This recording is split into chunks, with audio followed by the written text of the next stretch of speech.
कि आपसे बेहतर डिसीजन आपके लिए और कोई नहीं ले सकता। तो डिसीजन सॉल रूप से आपका स्वयं का होना चाहिए।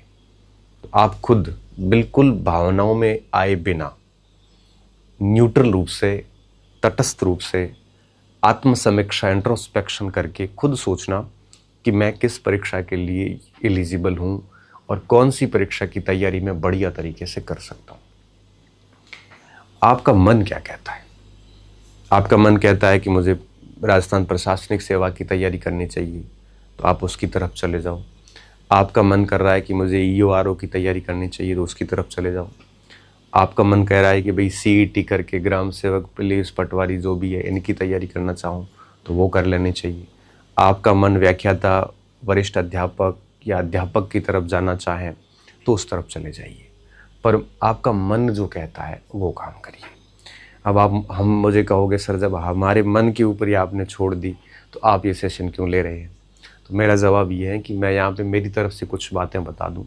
एज ए विद्यार्थी मैं क्या करता, तो ये चीज़ें आपको डिसीजन मेकिंग में थोड़ी हेल्प करेगी और आपका मन मानस बनाने में थोड़ी मदद कर लेगी। क्योंकि जब व्यक्ति कई बार कई सारे भ्रम और संदेहों में फंसा हुआ होता है तो थोड़ा सा भी चिराग दिखा दिया जाए तो उसको रास्ता मिल जाता है।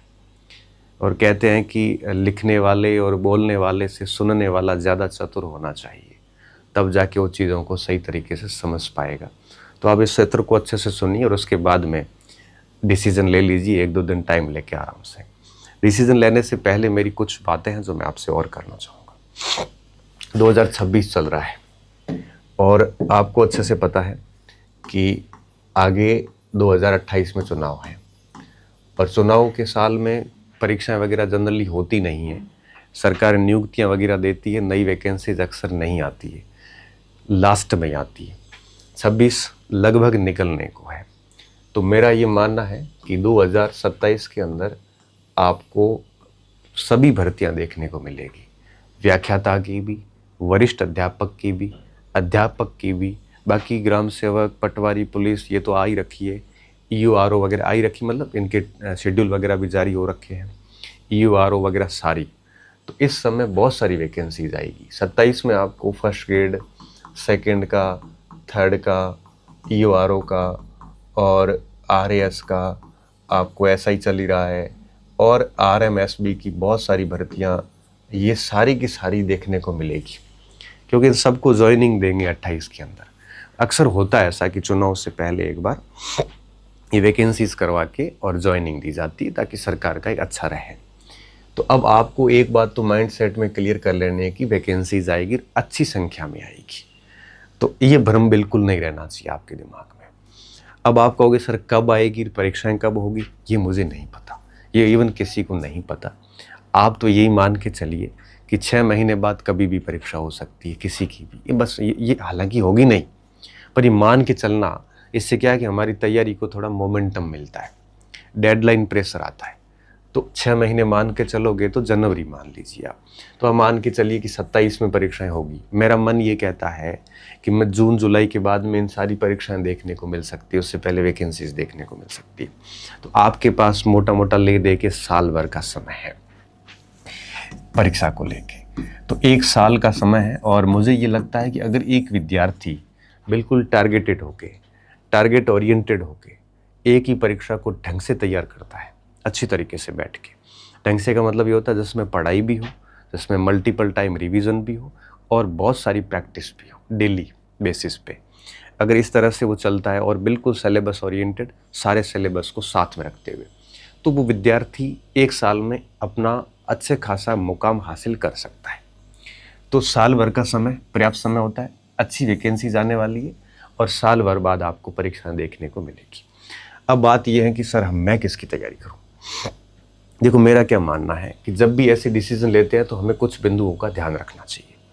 पहला ये ध्यान रखना चाहिए कि आप योग्य किस में हैं या योग्य होने वाले हैं, एक तो उसको चुनिए। ऐसा नहीं हो कि आप 4 साल बाद योग्य हो रहे हो तो अभी आपको टेंशन नहीं लेनी, अभी तो आपको एक टारगेट लेके तैयारी करनी है।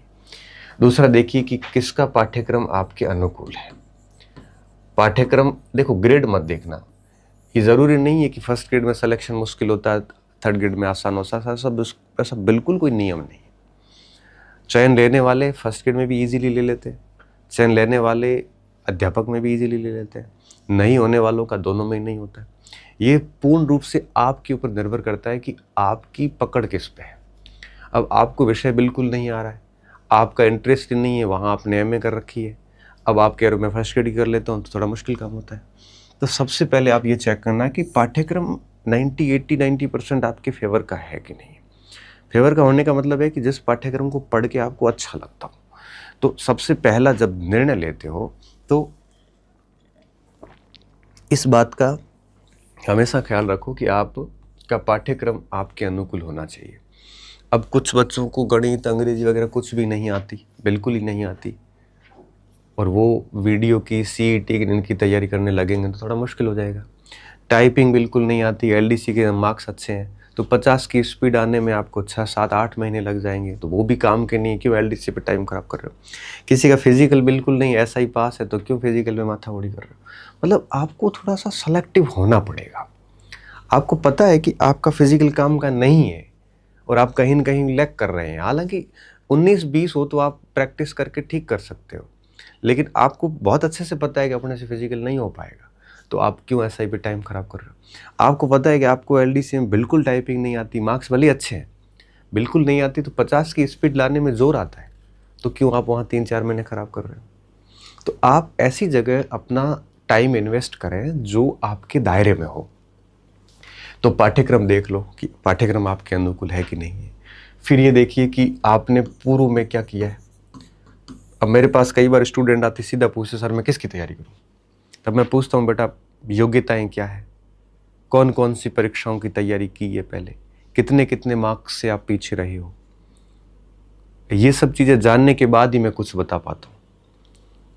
तो सबसे पहली बात है कि अगर आपने पहले 1-2 परीक्षाएं दी, जैसे कोई एक परीक्षा दी किसी ने, जैसे वरिष्ठ अध्यापक पहली बार दिया है और वो ठीक ठीक स्कोर है, फेल भली हो रहा है लेकिन स्कोर ठीक है, जैसे सामाजिक है और पहली बार में 240-50 का स्कोर हो रहा है सेकंड ग्रेड के अंदर, तो मुझे लगता है उसको वापस उसी की तैयारी करनी चाहिए, क्योंकि फर्स्ट अटेम्प्ट में कुछ गलतियां भी रहती है, बंदा सेकंड अटेम्प्ट में कर जाता है काम।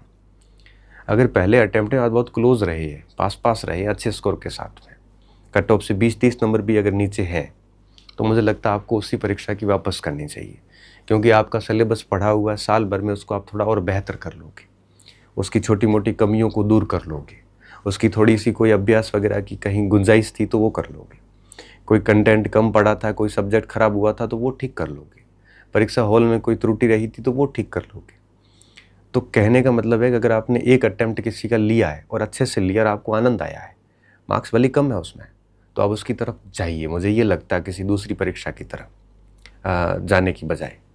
दूसरा, मान लो किसी ने किसी परीक्षा में 2 अटेम्प्ट लिए और दोनों अटेम्प्ट में वो पहले अटेम्प्ट में मार्क्स अच्छे आए थे, दूसरे में उससे भी कम आए, तो इसका मतलब है कि वो सिलेबस उसके फेवर में नहीं है। अगर वो गलतियां नहीं कर रहा और पढ़ रहा है तो फिर उसको तीसरा कोई दूसरा ऑप्शन देखना चाहिए, जैसे सेकंड ग्रेड से फर्स्ट ग्रेड की तरफ भी जा सकता है। अगर किसी ने 3 अटेम्प्ट ले लिए और तीनों में उसका अता पता नहीं है, या तो स्कोर लगातार कम हो रहा है, डबल में भी नहीं हो रहा है, तो मुझे लगता है कि एक परीक्षा को 3-3 बार देना फिर ठीक नहीं होता। रीज़न क्या है, पहली बार सिलेबस व्यक्ति बड़े उत्साह से पढ़ता है, दूसरी बार थोड़ा सा कम उत्साह होता है लेकिन जोश होता है, थोड़ा सा व्यक्ति के अंदर एक भावना होती है कि नहीं मुझे करना ही है, तो बहुत ही तरीके से काम करता है। सेकंड अटेम्प्ट सबसे स्ट्रॉन्ग अटेम्प्ट माना जाता है, और इसमें भी नहीं हुआ तो थर्ड अटेम्प्ट में वो पाठ्यक्रम पढ़ा भी नहीं जाता, मन भी नहीं होता, उत्साह नहीं होता, उसी पाठ्यक्रम को तीसरी बार पढ़ना बहुत मुश्किल हो जाता है। तो ऐसी स्थिति में वो फिर न उस परीक्षा को पास कर पाता है और न आगे दूसरी तैयारी कर पाता है।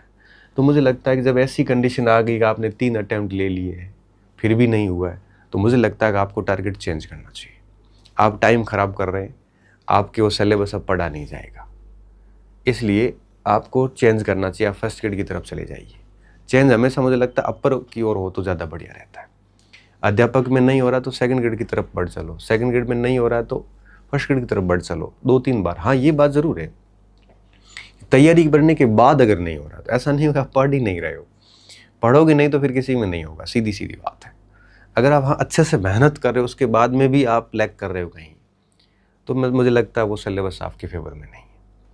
अब एक कल मेरे पास एक विद्यार्थी आया, बोले सर मैंने अध्यापक की बहुत अच्छे से तैयारी करी और 2 बार करी, मेरा सिलेक्शन नहीं हुआ, अब मुझे क्या करना चाहिए? मेरे पास L1 का भी ऑप्शन जिंदा है।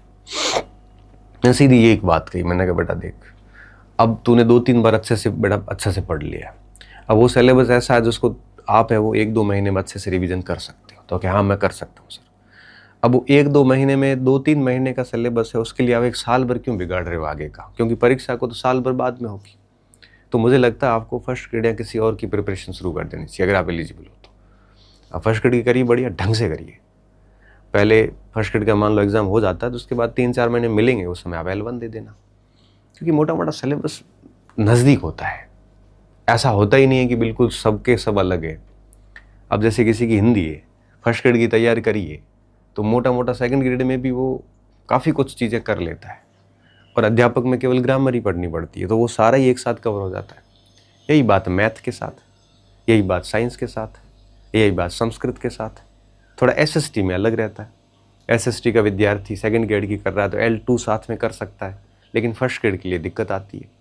तो इस तरह से आपको थोड़ा सा समझदार बनना पड़ेगा कि आप ऐसी परीक्षा चुन सकते हो जिसकी रेंज में 1-2 एग्ज़ाम्स हो, उन एग्ज़ाम्स के लिए आप तैयारी कर सकते हो। जैसे मैंने सामाजिक सेकंड ग्रेड का, मेरे को L2 SST करना है, तो मैं सामाजिक सेकंड ग्रेड चुनूंगा।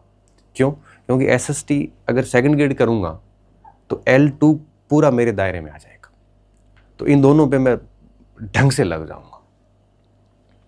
अगर मैं इतिहास कर रहा हूँ फर्स्ट ग्रेड, तो मैं सिर्फ फर्स्ट ग्रेड इतिहास ही करूंगा, फिर मैं ना SST करूंगा ना वो करूंगा, क्योंकि मुझे पता है उसमें मेरा इजीली हो जाएगा, मेहनत करूंगा तो। अगर मैं L1 कर रहा हूँ तो L1 के साथ मैं हिंदी की ग्रामर पढ़ के L2 भी दे सकता हूँ, साथ में L1 के साथ में CET वीडियो वगैरह ये भी दे सकता हूँ, क्योंकि L1 का सिलेबस बहुत कॉमन है इनके। तो L1 के साथ आप वीडियो, पुलिस वगैरह ये छोटी वैकेंसी सारी कवर कर लो। तो इस तरह से आप है ना अपना एक अपना रेंज बनाओ कि इसमें ये परीक्षाएं आ रही, ये सारी मेरे काम की है, उसका सिलेबस एनालिसिस करो, कौन से टॉपिक्स छोटे मोटे अलग है, और इस तरह से आप एक बढ़िया सा डिसीजन ले लो। अगर मैं फर्स्ट ग्रेड की मैंने दी, मैं फर्स्ट ग्रेड में कुछ मार्क्स वगैरह से फेल हो गया, या फर्स्ट ग्रेड मैंने 2-3 बार दे दी है, अच्छे से दे दी है, तो मुझे लगता है वापस फर्स्ट ग्रेड की करनी चाहिए, क्योंकि मेरा एक स्ट्रॉन्ग एक इंट्यूशंस रहते हैं कि एक वाइब्स रहती है कि व्यक्ति को अगर विकल्प अप करना, ग्रेड चेंज करना, तो अप होना चाहिए। फर्स्ट ग्रेड के आप सेकंड ग्रेड पे आते हो तो मुझे थोड़ा ठीक सा नहीं लगता, सेकंड से आप थर्ड पे जाते हो तो थोड़ा ठीक सा नहीं लगता, थर्ड से सेकंड जाइए और ज़्यादा ताकत से तैयारी होती है, सेकंड से फर्स्ट पे जाते हो तो और ज़्यादा व्यक्ति सीरियस होकर प्रिपरेशन करता है। इसलिए आप थोड़ा सा इन चीज़ों को कंसिडर करते हुए आप डिसीजन लेना। किसी को पूछ के डिसीजन मत लेना, कौन क्या कर रहा है हमें कोई मतलब नहीं है। किसी की बातों में आके डिसीजन मत लेना, पद देख के डिसीजन मत लेना, योग्यता देख के, अपनी योग्यता देख के डिसीजन लेना कि मैं किस चीज़ को कर सकता, अपनी रुचि के अनुसार डिसीजन लेना। और जो भी डिसीजन लो फिर बैक मत होना, क्योंकि भटकोगे ना तो आपकी जॉब कहीं पे भी नहीं लगनी। आप कभी फर्स्ट ग्रेड कर रहे हो, कभी EURO कर रहे हो। अच्छा, EURO में भी एक भटकाव है। अब कोई बंधु फर्स्ट ग्रेड सेकंड ग्रेड में रहा हुआ तो मैं कहूँगा भाई EURO की तरफ मत जाओ, सीट भी कम है, उसमें बैठने वाले लोग भी ज़बरदस्त है, उसमें RS एलाइड भी बैठ रहा है, उसमें फर्स्ट ग्रेड लगा हुआ भी बैठ रहा है, वो पोस्ट ही ऐसी है। अब मैं कुछ कहूँगा तो कहोगे कि पोस्ट ऐसी कैसी है, मैं ज़्यादा कुछ बोलूँगा नहीं, बट पोस्ट ही ऐसी है कि डेफिनेटली वहाँ पे आपके लोग जाना चाहते हैं। आपने अगर पहले EURO की बढ़िया तैयारी करी है, कुछ मार्जिन से रहे हैं, तो आप कर सकते हो EURO की तैयारी। इस बीच में सर मुझे RS की भी करनी, नहीं हो पाएगी। आप पहले रोज़गार हासिल करिए, उसके बाद में, ये तो सपने हैं लोगों के RS IAS बनना, ये तो आप लगने के बाद में भी कर सकते हो। तो डिसीजन इस हिसाब से लेना। तो अब मैं लास्ट में मेरी बात को कॉन्क्लूड कर रहा हूँ कि जो फर्स्ट ग्रेड के विद्यार्थी थे जिनके पेपर ठीक नहीं हुए हैं, मुझे लगता है या ठीक हुए भी है, वो वापस व्याख्याता पे लग जाइए, अपने सब्जेक्ट पे काम कीजिए। फर्स्ट पेपर रह गए हो तो फर्स्ट पेपर पे काम कीजिए, सेकंड में रह गए हो तो सेकंड पे काम कीजिए। मैं आगे फर्स्ट ग्रेड सेकंड ग्रेड सभी की एक विडियो वापस बना दूंगा, सारों के, अध्यापक का भी, वरिष्ठ अध्यापक का भी और व्याख्याता का भी 6 वीडियोस बना दूंगा फर्स्ट पेपर सेकंड पेपर के हिसाब से। जो बच्चे सेकंड ग्रेड में रह गए हैं तो उनको, अगर वो पहले अटेम्प्ट पे थे तब तो वापस सेकंड ग्रेड पे लग जाइए, दूसरे अटेम्प्ट पे है और आपको लगता है थोड़ी सी कमी रही है खुद की तरफ से, तो वापस लग सकते हैं। लेकिन तीसरे अटेम्प्ट वाले मुझे लगता है कि फर्स्ट ग्रेड की तरफ अप हो जाने चाहिए। और सेकंड ग्रेड वाले बच्चे साथ में रीट L2 को भी अपने कवर में कर सकते हैं। और जो बच्चे अध्यापक भर्ती परीक्षा में रहे तो उन स्टूडेंट को L1 वालों को तो यही कहूँगा, वापस L1 प्लस RMSB की छोटी वैकेंसी जो है उसको कवर में लाइए। और जो L2 के स्टूडेंट है और L1 वाले हिंदी में L2 में भी कवर में ला सकते हैं, और जो L2 के स्टूडेंट उनको मैं कहूँगा आप सेकेंड ग्रेड की तैयारी करिए, तो L2 आपके कवर में वैसे ही आ जाता है।